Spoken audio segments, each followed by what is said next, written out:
দোস্ত বলেন আমাদের শিক্ষার গোড়ায় কে? বলেন বলেন। এই জন্য মাঝে মধ্যে যখন এই শিক্ষা ব্যবস্থার বিরুদ্ধে কাউকে চক্রান্তে মারতে দেখি, একা একা মিটি মিটি হাসি আর আফসোস করি, আহারে বোকার দল। আগুনের মধ্যে মুখ লাগায়া বুঝি কেউ আগুন নিভাতে যায়। মাননীয় সরকার, মাননীয় প্রধানমন্ত্রী যখন আমাদের কওমি মাদ্রাসার স্বীকৃতি দিলেন, আমরা লক্ষ্য করেছি ইসলাম বিদ্বেষী অপশক্তির গায়ে কি যে জ্বালা শুরু হয়েছিল। একটাই জ্বালা সইতে না পেরা সংসদে দাঁড়ায় তো বইলেই বৃক্ষ। কি বললেন? নাউজুবিল্লাহ। আপনাকে নাউজুবিল্লাহ বলছেন? আর না চিল্লে এখন আলহামদুলিল্লাহ। হ্যাঁ হ্যাঁ, কওমি মাদ্রাসা 20 বৃক্ষ। আপনি চিল্লে বলেন না আলহামদুলিল্লাহ। ডরাইতেছেন? আরে আসি তোরে ভাই, বলেন হ্যাঁ কওমি মাদ্রাসা 20 বৃক্ষ, বলেন আলহামদুলিল্লাহ। কেন মিলতেছে না তো হিসাব আপনাদের? জন্য বলতে পারতেছেন না, পরে ঠিকই বল ইনশাআল্লাহ। লবণ চিনেন? লবণ খাবারের এক জরুরি আইটেমের নাম। লবণ ছাড়া মানুষের খাবার একদম বেসাল, ঠিক কিনা? কাদের? মানুষের। মানুষের জন্য লবণ এক জরুরি আইটেম। যোগ চিনেন? যোগ কি খায়? যোগ কি খায়?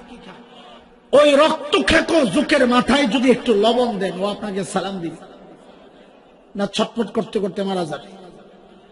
কি বুঝা গেল? রক্ত খেকো জোকের জন্য এটা বিষ। এটা কি?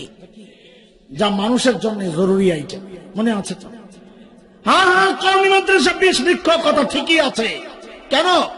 আরে যারা মানুষ তাদের জন্য এই মাদ্রাসাগুলো আল্লাহ তাআলা শ্রেষ্ঠ নিয়ামত।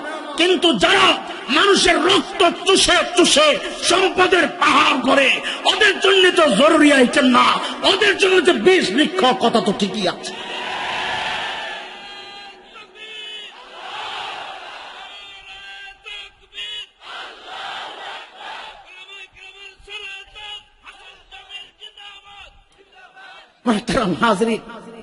বলে হুজুর আলহামদুলিল্লাহ কেন পড়াইছেন? আলহামদুলিল্লাহ কেন পড়াইতেছে? আপনি একটা লবণের ফ্যাক্টরি দিচ্ছেন কক্সবাজার, মহেশখালী, ওখানে তো লবণ আসছে আমাদের হুজুর ধরেন ফ্যাক্টরি মালিক, বাজারজাত করার আগে নিয়ে ভেজাল আছে কিনা? তো পরীক্ষা কেমনে করবে? মুস্তাহিদ আর এক চালাক মানুষ, ভাই একটা কাম করেন, যোগ ধরে লয়ে। তো যোগ আইনা টেবিলের উপর রাখছে, লবণ এক দলা দিছে, দেখে যে যোগ লাফাইতে লাফাইতে যায় না, মরে না। কি বুঝবেন লবণ ভেজাল না সলিড? বলেন ভেজাল না সলিড? আর যদি লবণটা দেওয়ার সাথে সাথেই দেখেন এই যোগটা ছটপট করতে করতে সাথে সাথে শেষ, কি বুঝবেন লবণ সলিড না ভেজাল?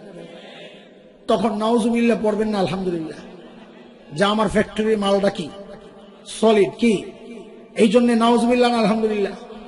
তো ওই আলহামদুলিল্লাহ তো বের করতে চাইতেছি, করেন না। ওদের গায়ে যেহেতু জ্বালা শুরু হয়েছে, ইসলাম বিদ্বেষীদের গায়ে যেহেতু জ্বালা শুরু হয়েছে, বুঝা গেল এই মাদ্রাসায় আমাদের খেদমত ঠিকঠাক মতো চলছে। আমরা ভেজাল জিনিস সাপ্লাই দিচ্ছি না, আমরা আসলটাই সাপ্লাই দিচ্ছি। এইবার তো কোন জোরে আলহামদুলিল্লাহ? আপনারা তো ডরে আলহামদুলিল্লাহ কর না, যে ইমানডানা জায়গা আছে, কোন বিপদে থাকে।